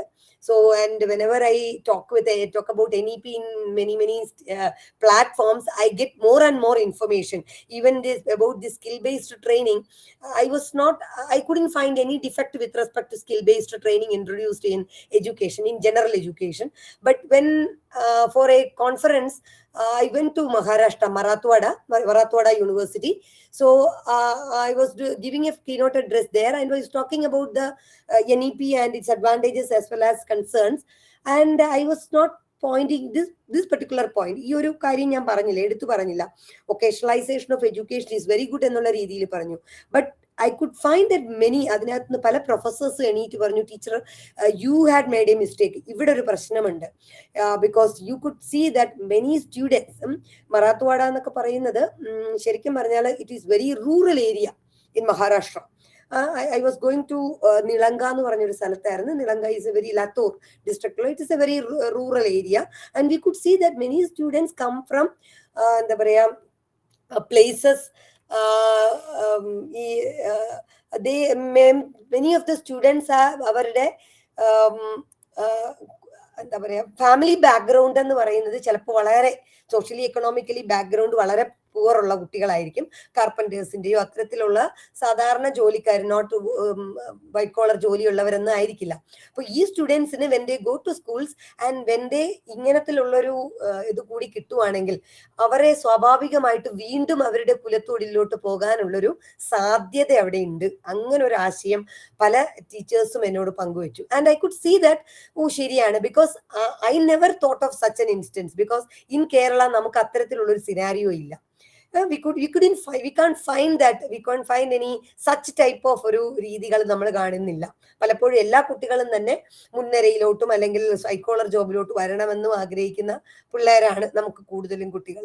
അപ്പൊ അങ്ങനെ ഒരു രീതി നമുക്ക് കാണാറില്ല. So we can find the എന്താ പറയാ ഹിഡൻ, അതിനകത്തുള്ള കാര്യം നമ്മൾ മനസ്സിലാക്കാറില്ല. സോ ഈച്ച് റെക്കമെൻഡേഷൻസ് നമുക്ക് we need to study a lot. നന്നായി പഠിച്ച് നമ്മൾ സൊസൈറ്റിയുമായിട്ട് ബന്ധിപ്പിച്ച് വേണം ഓരോ റെക്കമെൻഡേഷൻസും നമ്മൾ കൊണ്ടുവരാൻ. നമ്മുടെ പാഠ്യപ്രവർത്തനങ്ങളിലായാലും പഠന പ്രവർത്തനങ്ങളിലായാലും when we implement such practices we need to connect it with this real scenario. നമ്മുടെ സൊസൈറ്റിയുമായിട്ട് എടുക്കണം. accessibility, inclusiveness, all these things comes. കുട്ടികളെ when we deal with our students we need to see from which background they come. ഞാൻ എൻ്റെ പിള്ളേരോട് എപ്പോഴും പറയാറുണ്ട്, നിങ്ങൾ so I am a teacher educator basically. So ഞാൻ സ്റ്റുഡൻസിനെ പഠിപ്പിക്കുമ്പോൾ I used to say them, you need to understand a child before teaching them. Teaching is nothing but understanding a child. അപ്പം ഒരു inclusive classroom it is very necessary that we need to understand each child. So accessibility എന്ന് പറയുന്നതും equity എന്ന് പറയുന്നതും inclusiveness, ഈ disparity, everything matters. These are all thing matters. So ഇതൊക്കെയാണ് ശരിക്കും NEP-യിൽ നമ്മൾ ശ്രദ്ധിക്കേണ്ട കാര്യങ്ങൾ. There are lot number of recommendations, very good recommendations, since students are given much freedom. പക്ഷേ നമ്മൾ പറയുന്ന ഒരു കാര്യമുണ്ട്, സ്റ്റുഡൻസിന് ഇത്രയും ഫ്രീഡം കൊടുക്കുമ്പോൾ we should have regulations ഉണ്ടാവണം. വിത്തൗട്ട് റെഗുലേഷൻസ് കംപ്ലീറ്റ് ഫ്രീഡം കൊടുക്കുമ്പോൾ there may be challenges. അതുപോലെ തന്നെ amorphous nature of our institutions എങ്ങനെ വേണം, കുട്ടികൾ എങ്ങനെ കോഴ്സ് എടുക്കണം എന്നുള്ളതിനെ കുറിച്ചൊക്കെ വ്യക്തമായ ധാരണ നമുക്ക് ഉണ്ടായിട്ട് വേണം നമ്മൾ ഇംപ്ലിമെന്റ് ചെയ്യാനില്ലെങ്കിൽ അതുമൊക്കെ ഭാവിയിൽ പ്രശ്നങ്ങൾ സൃഷ്ടിക്കും. So that's all about my presentation. Thank you for എന്താ പറയാ ഇത്രയും നേരം എന്നെ സഹിച്ചതിൽ വളരെ നന്ദിയുണ്ട്. 2 hours is quite a big time for presentation of an NEP എന്ന് തോന്നുന്നു, because it is a dry area ആണ്. പ്രത്യേകിച്ചും എഞ്ചിനീയറിംഗ് കോളേജ് ടീച്ചേഴ്സ് എനിക്ക് തോന്നുന്നു. അപ്പൊ അതുകൊണ്ട് തന്നെ I am so happy that I could be with you all for the 2 hours for a very resourceful group, and I believe that I could learn something from you also. So please let's have some discussion now, and if you have any queries please let me know, and if I am able to answer I can answer. Okay, thank you.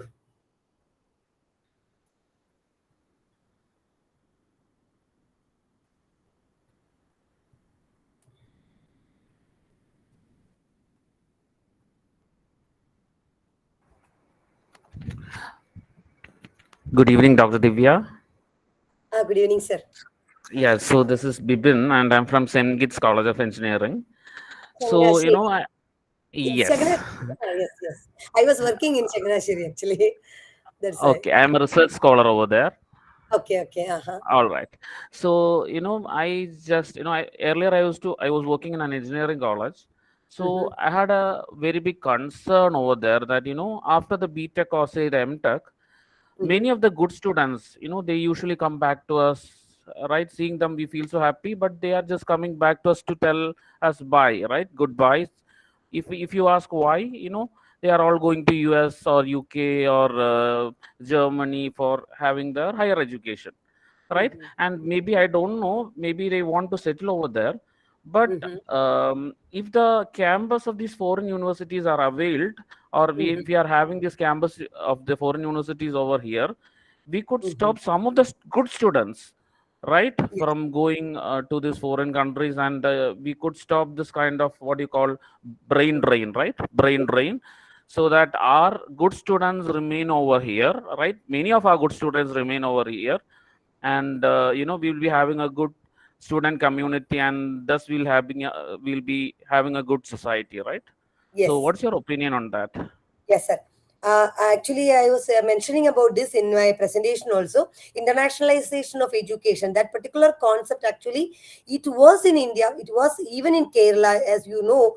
Doctor, Hmm. our TP Srinivasan sir, the Indian foreign ambassador. You might have heard Yes, about him when yes, he was the chairman of our higher education council. He came up with this idea, mm. internationalization of education. You know, SFI പിള്ളേർ എന്ന അടി ഉണ്ടാക്കിയതൊക്കെ Yes, yes, yes, yes, he was beaten, something like that, right? Yes, yes. Yes, അപ്പോൾ yeah. അതുകൊണ്ട് it was A very അത് നല്ലൊരു ആശയമാണ്, നമുക്കറിയാവുന്നതാണ്.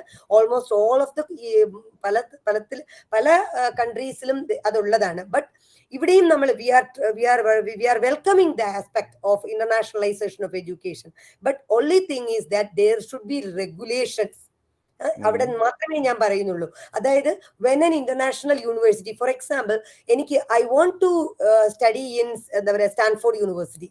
ഞാൻ എപ്പോഴും ആഗ്രഹിക്കുന്നത് സ്റ്റാൻഫോർഡ് യൂണിവേഴ്സിറ്റിയിലെ ക്ലാസ് റൂമിൽ ഇരിക്കണം എന്ന് ഞാൻ ആഗ്രഹിക്കുന്നുണ്ട്. സ്റ്റാൻഫോർഡ് യൂണിവേഴ്സിറ്റിയിലെ പ്രൊഫസറിന്റെ മുന്നിൽ എനിക്ക് ഒരു ക്ലാസ് കിട്ടണം എന്ന് I wish to do that. അപ്പോൾ അങ്ങനെ കിട്ടുമ്പോൾ if that campus is coming to me, that is a welcome move അല്ലെ? ഞാൻ ഇരിക്കുന്നിടത്തോട്ട് അത് വരുവാണെങ്കിൽ welcome move. But the thing is that such universities should have a regulation. If Kerala University, if Stanford University has a campus in Trivandrum along with the Kerala University, and Universities of Kerala is giving what you say, നമ്മള് reservation പോളിസികൾ എല്ലാം കൊടുക്കുന്നുണ്ട്. And we R giving നമ്മൾ മണി, നമ്മുടെ fees structure ഉണ്ട്, വളരെ simple ആയിട്ടുള്ള fees structure ഉണ്ട്. But Stanford university is not having any such regulation. What happens to the inclusiveness, what happens to the equity, what happens to equality? That is the major problem. Understood? അപ്പൊ അവിടെ Yeah. If you have proper regulation, yes we should bring in എന്താ പറയാ international universities. NEP പറയുന്നുണ്ട് first 100 നമ്മുടെ times higher education റാങ്കിങ്ങോ അല്ലെങ്കിൽ international ranking എടുക്കുമ്പോൾ the first 100 വരുന്ന universities they will be brought to India എന്നാ പറയുന്നത്. They will be given chances to start campuses in our in India എന്ന് പറയുന്നു. Very good move. ഇങ്ങനെ ഒരു റെഗുലേഷൻ വേണം. But nowhere in NEP 2020 they have written about this particular thing. ഇങ്ങനെ ഒരു റെഗുലേഷന്റെ കാര്യം അവർ പറയുന്നില്ല. അപ്പോൾ നമ്മൾ ഇംപ്ലിമെന്റ് ചെയ്യുമ്പോൾ ഇത്തരത്തിലൊരു regulation it is very necessary that we should have a regulation on these particular things. അത്രേ ഉള്ളൂ. And yeah, nowadays, you could find many universities coming to our campus, right? There would be a university from, I don't know, maybe from UK that we haven't heard of even, or maybe from Japan, right? University of blah blah blah, and we haven't heard of it, right? So Yes. at least our students should be reliable, right? So Yes. Yes. they should be, what we offer should be having some Correct. standard, right? Yes, So these correct. kind of things should also be addressed in the policy, right? There should be benchmarks. Yeah, for private universities as well as state universities, there should be a standardized benchmark. Then it will be everything will be all right. Even now, no, we could find our state universities don't get much funding, but when we talk about central universities, they are get Yes. much funding. Why IITs can give so much resources to the students? Why Yeah. IITs are able to bring in lot of brain? Why? Because they have huge funding from the central government. Our colleges are having no fund. Then why? How can we give resources to our students? അത് തന്നെയാണ് പ്രശ്നം. IIT Bombay ഇറങ്ങുന്ന ഒരു കുട്ടി അത്രയും resourceful ആവാനുള്ള കാരണം he gets that much amount of resource from the university. ആ ഒരു disparity, such type of disparities should end. എന്നാൽ മാത്രമേ പറ്റൂ. Thank you, sir. Yeah, it was nice. It was nice. Yes.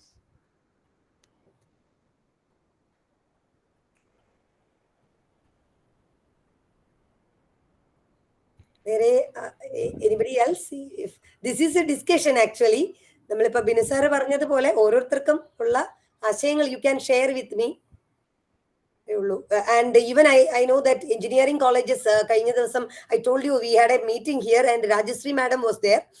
And she was talking about the amorphous nature of the institutions and also this academic bank of credit and as well as exit entry option in an engineering course. Or exit entry option വരുമ്പോൾ she was telling like how will it be possible ഒരു first year കഴിയുമ്പോൾ ഒരു certificate കൊടുത്ത് വിടുക എന്ന് പറഞ്ഞാൽ what is he learning in the first year is basics in the sense general subjects ആണ് ആ കുട്ടി അവിടെ പഠിക്കുന്നത്. He is not entering into any engineering എന്താ പറയുക സ്കില്ലുമായിട്ട് കയറുന്നില്ല. So how can he be given a certificate on that particular skill? So again, it is a question. So there are lots of challenges from the part of BTech. So all these questions should be tackled. So adinana, I think after this your FDP program of 2 week you will be able to develop an institutional development plan develop ചെയ്യാൻ പറ്റട്ടെ എന്ന് ഞാൻ ആശംസിക്കുന്നു. I think is there any more questions? Ma'am, one more thing, this Bibin, and nowadays in the media there is a big fight going between the governor and the vice chancellor, right? Yes. So how would that be, with the new education policy, how is that power allocated? Is it on to the vice chancellor or is it on to the governor? Yeah, the post of vice chancellor will be revoked. That's what I said. Everything will be the syndicate. Actually, we are following the British system. That is syndicate, senate and all. That system will be entirely broken. And they are bringing in board of governors. But another issue is that I don't know whether നമ്മൾ എന്താ പറയാ മറ്റേതിലേക്കാളും കഷ്ടത്തിലോട്ടാകുമോ പോകുമോ എന്ന് അറിയത്തില്ല. Because board of ഗവർണേഴ്സിന്റെ ഒരു രീതി മനസ്സിലാക്കുമ്പോൾ വായിക്കുമ്പോൾ we could say that it will be more dangerous. കുറച്ചും കൂടി ഡെമോക്രസി ഇല്ലാതാകുന്ന രീതിയാണ് കാണുന്നത്. അതുകൊണ്ട് ഏത് രീതിയിലാണ് പോകുന്നതെന്ന് മനസ്സിലാവുന്നില്ല. The selection of the board of directors is crucial, right? Yes, very crucial, very, very crucial. Because when we come to Senate and all, we could say that there will be representation from all stakeholders, like teachers and our students and from every stakeholders. Now, even syndicate learning, we could say that society and but when board of governors എന്ന് പറയുമ്പം I don't know whether ഇങ്ങനൊരു transparency ഉണ്ടാവോ എന്നൊക്കെ ഒരു സംശയമുണ്ട്. ആ ഒരു ഇതിലൊക്കെ വരാം. അത് ഇറ്റ് ഓൾ ഇനി ഗൈഡ് ലൈൻസ് വരുമ്പോൾ more when they bring in that the program of action, then only we can understand how it is going to happen എന്നുള്ളത്. Okay, ma'am. Thank you. Yeah. So I think there are no more questions.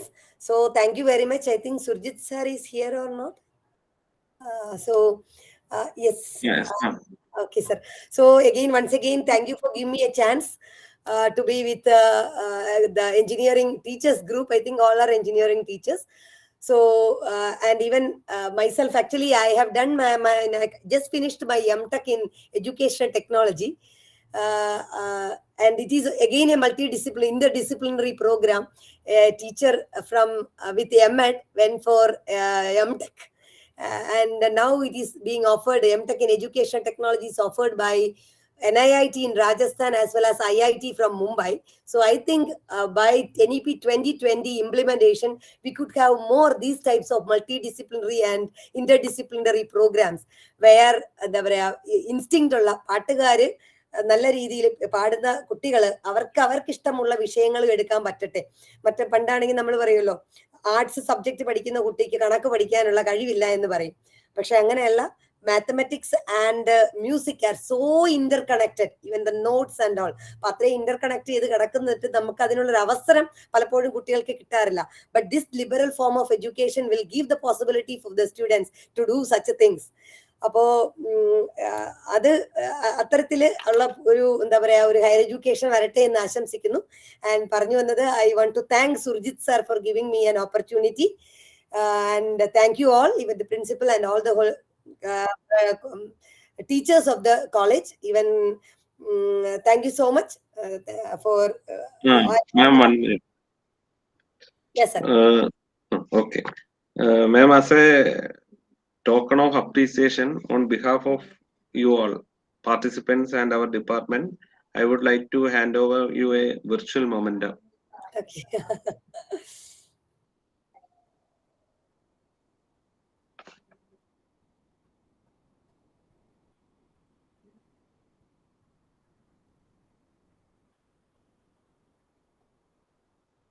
Okay. Thank you so much. Thank you, ma'am. I need to clarify one more thing. This national education policy, this session is a mandatory session for all adult FTPs. Okay, okay. And That it will is be one good. of the, it is also one of the major objective of Adal FTP is to have an effective implementation of National Education Policy 2022. So even our Yes. topics change, this National Education Policy will be there in all FTPs. Okay, okay, that's good. I think actually we need to have an orientation on an EP before implementing all these things. As I told you earlier, we are the stakeholders and we are the one who are to implement. So we should know what an EP is saying. Okay, thank you, sir. Thank you so much. Thank you, ma'am. It was really an amazing session. Now I'll welcome Professor Bibin sir to deliver vote of thanks. Good evening, all. So it's my privilege to propose a vote of thanks and acknowledge the contributions of all who have gathered over here for the day 2 session of the Adal FTP and in bringing this FTP a great success. Initially, let me thank the star of the day, Dr. Divya C. Senan, Assistant Professor, University of Kerala, for being a part of this FDP. We have already heard about the awards and educational qualifications of our great speaker. We are very happy that she is in midst of us. Ma'am, your views on the educational policy, the National Educational Policy 2020, was really informative and interesting. Being teachers, we loved your session, and the way you have presented the session was really natural, and we felt a great easiness to understand it. Your views on the MOOC courses, the inequalities, the disparities, the CDP, the Higher Education Commission, outcome-based curriculum, lots more, were really interesting and it fascinated us a lot. It made us think a lot during the session. So, on behalf of the College of Engineering Periman and behalf of all those who have gathered over here, I would thank you, Dr. Divya, for spending your valuable time and making us understand more on the National Education Policy 2020. Thank you, ma'am. Thanks a lot. Thank you, sir. Also, let me take this opportunity for thanking all those who have gathered on this Google Meet platform. My special thanks goes to the ACT officials, the principal, the HOD, the coordinators of the FTP, the students who have helped us a lot for this particular session. Also, the technology and the internet were very favorable for us. The session really went well. Thank you all. And I think I have completed, I have did it well. And over to you, Professor Sujit. If you want to make any announcement, you can have it.